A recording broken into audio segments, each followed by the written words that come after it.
नमस्कार, शारदास किचनमध्ये खूप खूप स्वागत आहे। बघा, आज मस्तपैकी एक नवीन रेसिपी घेऊन आलेले आहे तुमच्यासाठी। उन्हाळ्यात स्पेशल फोडणीचं ताक कसं बनवायचं ते बघणार आहोत आपण। हे बनवायला इतकं सोपं आहे ना, खूपच 2 ते 4 मिनिटांमध्ये बनवून तयार होतं।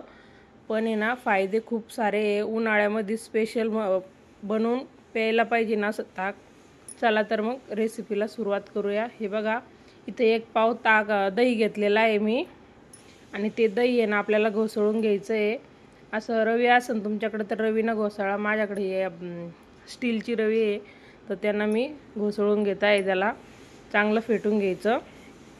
त्यानंतर आपल्याला त्यामध्ये 1 ग्लास पाणी टाकून घ्यायचं, म्हणजे आपल्याला ताक बनवायचं आहे दह्याचं, तर असं पतलं झालं पाहिजे। परत एकदा हे करून घ्यायचं, घोसळून घ्यायचं त्याला। त्यानंतर आपल्याला त्याला फोडणी द्यायची आहे। हे ताक आहे ना उष्णता कमी करतं।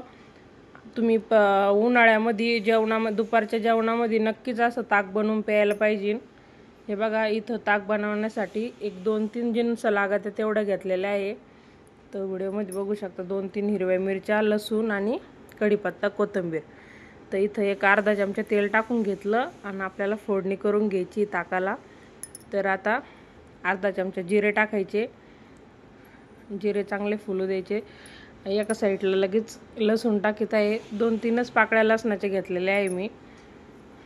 तर लसूण पण आपण एका साईडनं परतून घेऊ आणि एका साईडनं मिरच्या टाकू। जास्त वेळ लागत नाही, लगेच 2 ते 3 मिनिटांमध्ये बनवून तयार होऊन जाते ही रेसिपी।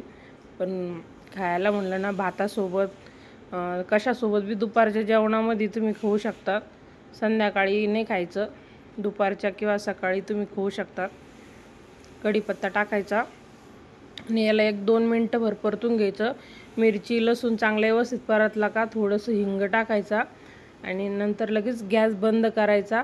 आपल्याला गॅस चालू ठेवायचा नाही, गॅस बंद करायचा आणि त्यानंतर आपल्याला त्यामध्ये ताक टाकायचं आहे। हे बघा, आता गॅस बंद केलेला आहे मी। आता त्यानंतर आपल्याला त्याच्यात ताक टाकायचं आणि ताक टाकल्याच्या नंतर गरम करायचं असं काही नाही का, तसंच गॅस बंदच राहून द्यायचा। वरून कोथिंबीर टाकून द्यायची आणि ताक काढून घ्यायचं।